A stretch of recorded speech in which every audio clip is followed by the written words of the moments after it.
Hi, welcome to episode 4 of Cracking the Codex for the Orks Codex. This time, we're not one, we're not two, we are 120 boys strong. We're talking about the Green Tide.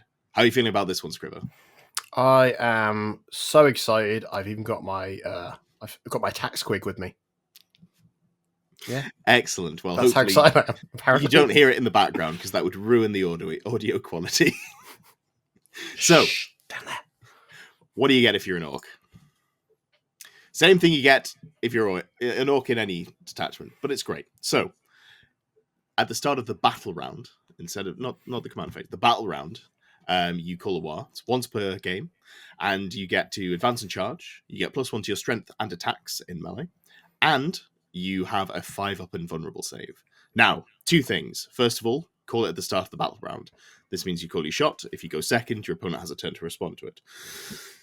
Normally, that's not as much of a detraction, because you might be using the 5-up invuln as a defensive tool. In this detachment, you've got a 5-up invuln all of the time. What do you get if you're in the Green Tide? So this means if you are, if an attack targets a boy unit from your army, models in that unit have a 5-up invuln against that attack. So they have it the other 4 turns, which is nice. Yeah. Well, and in addition, each time an attack targets an orc unit from your army, if it contains 10 or more models, reroll the saving throw of 1 against that attack. And that just affects everything. So it's not just boys. So we were saying just before we went live, it means you've got Mega Knobs on 2-up saves with a rerolling 1s. So, but John, Mega Knobs only come at a unit of 6, and you can only attach 1 character. I'm sure there's no way to get that bonus by getting around the rules. Enhance. Right. Well, let's move on. So let's start with some enhancements. So the first one is Ferocious Show-Off. Orc infantry model only. Each time the bearer fights, whilst resolving those attacks, add 1 to the strength characteristic of the bearer's melee weapons. If the bearer's unit contains 10 or more models, when resolving those attacks, add 3 to the strength characteristic instead. It's pretty good. I like this. Yeah, I mean, obviously, you're playing lots of boys, so the melee character that you can add to them is a regular war boss. This is the one that gets the, additional attacks. So you're up 5 attacks if you're in the Waaagh. So you're up to 9 attacks. You're already, is it strength 9 becoming strength 10, I think, with the power claw? I think so with the claw. Yeah, so this takes you to strength 13, which is just... It's a nice break point. It wounds everything in the game on 3s. The power claw's 10, sorry. Okay, by so default, so it's even better. Yeah, that is even better because there is toughness 7 in the game. All those Alorus Terminators that you're still seeing. Yeah. Quite good against this detachment. You can consider that. But yes, no, it's it's a great one. And it's only 10 points. I love it. Yeah. I would take it in all of my lists, I think. Well, when I feel like each time I'm going to take boys, they're probably going to have a war boss with them. Yeah. Makes sense. So, right. I'm going to be running a lot of boys, and the only reason that I don't have a war boss in every squad of boys is because I legally can't. You can only take 3 because they're not battle line. Yeah. Right, next one. This is my least excited. I'm least excited for this one, but this is Brutal but Cunning. Orc infantry model only. Any command phase, if the bearer is on the battlefield or embarked within a transport that is on the battlefield, roll 1d6, adding 2 to the result if the bearer's unit contains 10 or more models. On a 5-up, you gain a CP. So CP are more valuable in 10th edition than they were in 9th edition. Yeah. Because they're harder to get hold of, like, at a base rate, but they're easier to get hold of on a turn-by-turn basis. So just, play tactical and discard some cards. Yeah. That's probably... Or have 40-point grots sat on your home objective. Oh, yeah, the other thing. Yeah, it's 40 points for something that's sitting on objectives. Yeah, it's pretty good. Next one is Bloodthirsty Belligerence. Again, Orc infantry model only. While the bearer is leading a unit, you can reroll advanced rolls made for that unit. While the unit contains 10 or more models, you can reroll charge rolls made for that unit as well. That's very nice. And there might be a model that you really want to reroll charges on. I wonder what that might be. Might it be if you were to deep strike or faux deep strike a brick of boys, and getting that 9-inch charge is really important? Yeah, maybe. We'll have to see later in the list, perhaps. Spoilers. And then finally, we've got Raucous Warcaller. So this is Orc Infantry model only. While the bearer is leading a unit, that unit always counts as containing 10 or more models for the purposes of detachment rule and any stratagems you use. Weird. That was something you were really wishlisting a minute ago, Ed.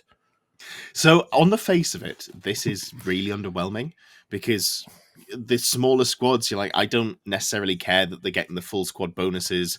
You know, if I've got 8 boys left or 7 boys left, it's whatever. Yeah. What if I was going to take Mega Knobs and none of the stratagems can target Mega Knobs? Not a single one. You're just playing them at rate. But what if I gave them this so that they got reroll 1s to their saves from the detachment rule? Yeah. Now, you know, against AP 1 or less, they're either in cover or they can go to ground. Yeah. You've got a 2-up rerollable armor save, which is just not okay. It's fine. It's really not. There is ways to make them more survivable in other detachments, but it's still nice to have that because, like, Sod's Law, rolling 2-ups, you're going to fail some. You're making it very unlikely you do. Why not? Yeah. Obviously, they still fall over to big damage. You know, high AP, big damage. It doesn't make them invulnerable, but it makes them impervious to small arms fire, and sometimes that's valuable if you play with them sort of on the edge. If you make it so that they're holding an off objective, your opponent can only get their skirmishing units to you, their faster stuff that's less hitty. It's very, very good. Well, normally when I'm trying to deal with something that's really quite resilient, my trick is to just pepper them with lots of shots. And if those shots are really not going to do the job, I can't do it. So, all right, what else we got? Right, so onto the stratagems. This is a bit different. There is only 2 battle tactics. I'm not sure why, but there we go. So starting with the first one, competitive streak. So this is a battle tactic for 1 CP in the fight phase. 1 boy unit from your army that's not been selected to fight this phase. Until the end of the phase, each time a model in that unit makes an attack, reroll a wound roll of 1. If that unit contains 10 or more models, you get to reroll the wound roll. It's pretty nice. Consistency. Yeah. Because what do you have with orcs in Orc Boys? You have a volume of attacks. Yeah. But you've got quantity. You haven't got quality, is what I'm saying. The quality is quantity. What if you could just take that quantity and be like, yeah, I'm wounding on 5s, but now I'm wounding on 5s and I get 2 shots at it. Also, the war boss that's going to do all of the punching also gets this buff because he's in the squad. Yeah, I think that's nice. That's very nice. Yeah, I like it. At 1 CP, I think it's really good. Yes, because on the war boss, potentially you're up to 9 attacks. There isn't a way of giving him dev wounds on his loadouts, unfortunately. Otherwise, that'd be more spicy. Yeah, but it's pretty cool. And then bulldozer brutality. This is the second battle tactic fight phase. 1 boy unit that has not been selected that is with an engagement range of 1 or more enemy units until the end of the phase. Each time your unit is selected to fight, when determining whether models in your unit are eligible to fight, any models that are within 3 inches of 1 or more enemy models are eligible to fight. When resolving these attacks, such models can target those enemy units that are within 3 inches of them and within engagement range of their unit. Yeah, so this is an interesting one because it on paper doesn't add any damage because on paper you're just going to manage to get your models in perfectly and you're not going to need it. But it's big squads. They're a slow-moving unit. Sure, you can advance and charge once per game. I think it's good. I think it might not be something you use every time, and you've got to use it on a case-by-case basis. I actually think this is one of the hardest strats to use, because if you've got enough in that you probably kill what you need to kill, you don't need to use it. And also, maybe it doesn't actually matter if you get more boys swinging, because the target that you're going into is higher toughness and a 2-up save, so you're not going to kill whatever you're punching anyway. So I think learning when to use this is going to be one of the more difficult things with the detachment. Because within 3 means essentially 3 ranks could fight if you're kind of stuck. Yeah. And quite often, I can imagine there's a situation where the terrain's kind of in a way, the unit's positioned in a way that you can't get all 20 bases in, and that value of the quantity is gone. So I can see it coming up in that sort of niche. If you've got a good charge, it won't matter because you'll be doing it, like you said. But it's those times where you can't pile around. There's something in the way, like a vehicle that you don't really care about, and you just want to fight, and you don't want to tag the other unit. It's that other thing as well. Like if there's another unit that you'd end up kind of engaging with, by not moving, you might kind of keep yourself a bit safer as well. Something else you can do with this is positional play. So once you can't get your models into the base to base, you have freedom to move them wherever you want them to move to in the charge move. And then obviously you're a little more restricted in the pile-in. But this means that you can potentially position so that you can get a chunk of your army, a chunk of the unit, say, towards an objective that's behind the models that you want to punch that aren't on the objective, but you can still get enough attacks into the squad to wipe it and then pile in and get onto the objective with lots of models. So, it's a nice little play tool. to it, I think. Yeah, exactly. Next one is bragging rights. So for 1 CP, it is your command phase, 2 boy units from your army that are within 6 inches of each other until the start of the next command phase. Whilst those 2 units are within 6 inches of each other, they both count as having 10 or more models for the purposes of your detachment rule, any enhancement models you have from your army, and any stratagems you use. Yeah, so I wouldn't pay a CP to give... Sorry, I wouldn't pay points for an enhancement for this. But there might be times where I situationally want to buff up a couple of units. And I think if you can get the benefit on both of the units, sure. I don't know that I'd ever use it, but it's there in case you find yourself in a situation where you want 2 units to be able to be unlocked. Yeah.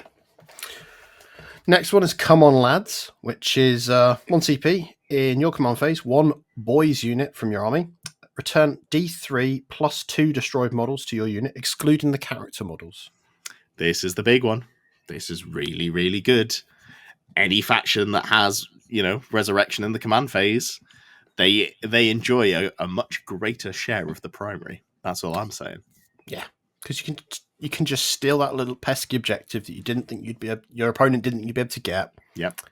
It's rather unpleasant. I love it. If you're sat in the midboard and there's a ruin near the objective, you can be shot off the objective, lose 5 models, res back onto the objective. Obviously, there are the coherency rules now that have been brought in because of GSE. Thanks, GSE.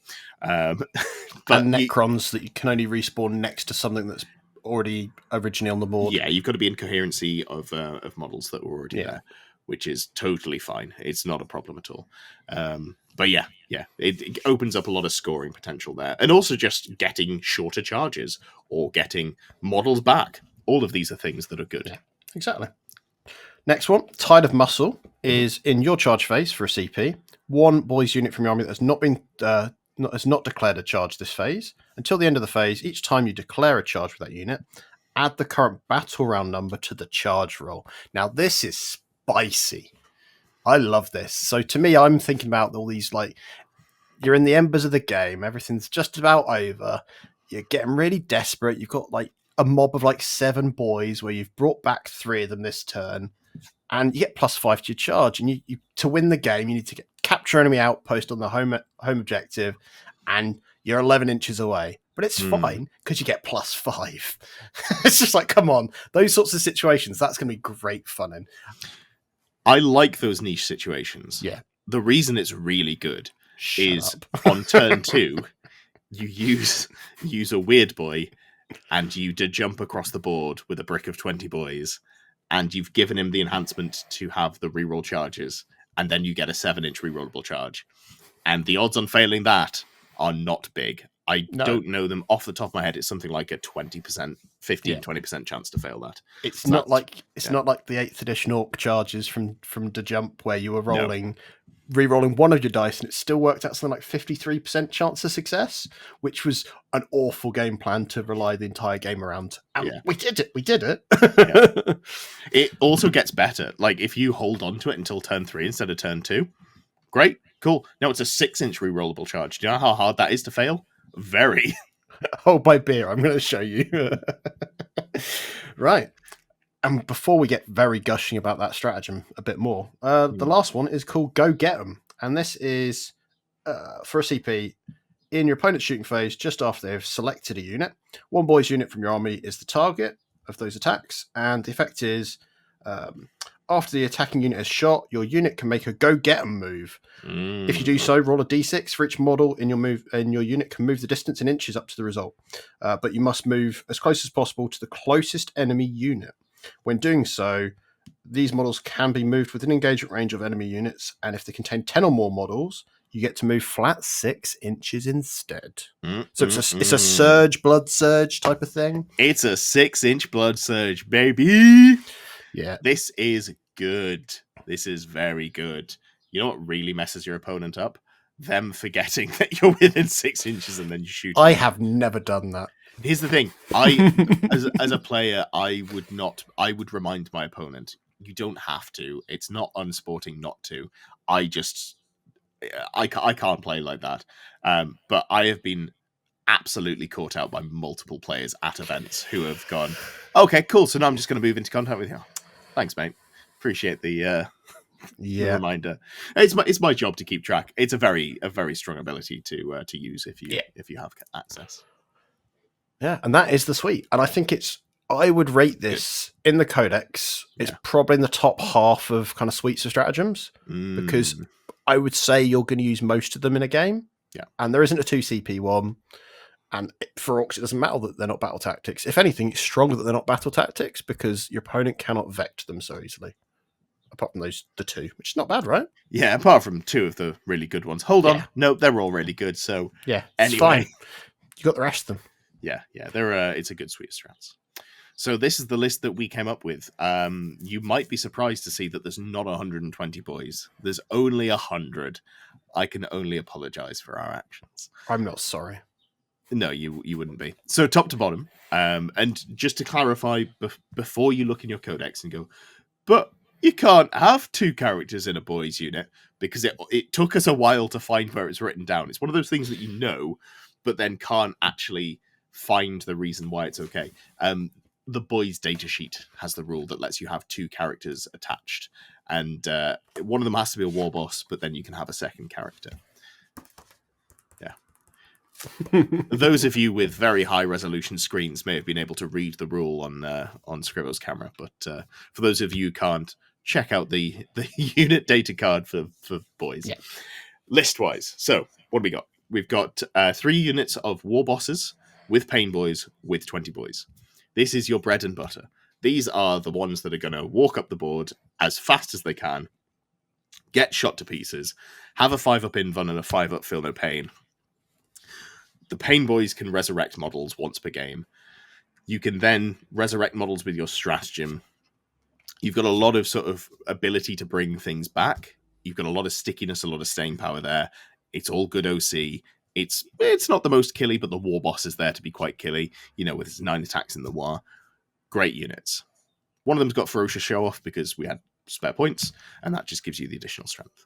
Then you've got a weird boy with 20 boys. Bloodthirsty belligerence. This is the reroll charges. Reroll advances as well, but it doesn't matter too much with this one. What you're going to be doing is starting the game behind a wall, turn 2 or turn 3, whenever you decide your go turn is, you're going to try and jump, hope that you manage it. If you don't manage it, cry, and then go for the 6 or 7 inch rerollable charge using the Here We Go strat. Yeah. After that, there are 2 units of 10 boys with a truck. Nice and simple. They're good scoring units. They're still reasonably punchy. They've got a power claw. They can do quite a lot just on the basis of being a reasonably cheap unit. Also, battle line, very important in the upcoming Pariah Nexus, I think it's called. Got it.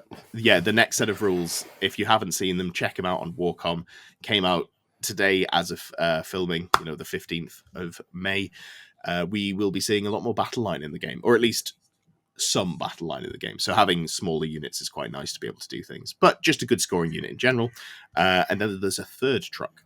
The 3rd truck has a war boss in Mega Armor with the Raucous Warcaller and 5 Mega Knobs with twin kill saws. This is the punchy unit of the list. It's the only one, really. Everything else is just okay. But it's, re-rolling 1s to its saves because of the Raucous Warcaller, counting as 10 models or more, combining with the detachment rule, and then you hit pretty reasonably hard. After that, a couple of scoring units. There's 2 units of Gretchen and 2 units of Storm Boys. And that's it. There's not really much thrills and spills and frills is the word I was going for, but it's a wall of meat backed up by a second wave that's quite fast, and it's also got good scoring units. I think it's really solid. What are your thoughts on this one, Scrivo? I feel like it's going to do really well, but by the end of a weekend, my back will be telling me no. Yes, yeah, you have to be a certain sort of person to want to play, 130 odd models or whatever this maths out to be. It's we do have one of those. Shout out to Ed Watts. I'm sure he'll be running something like that at the next GT near you. Just no matter where it is, he'll be there. But yeah, this has been the Green Horde. Thank you for watching. Next week, are we going to be looking at some chaos, Scrivo?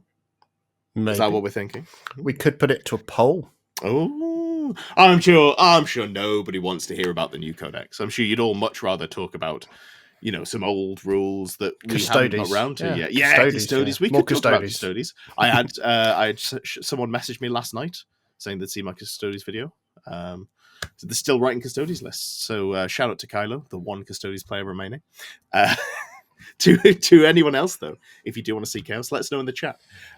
Do all the usual things, please. Give us a subscribe, a like, a comment, all of that good stuff. And we'll see you in the next one.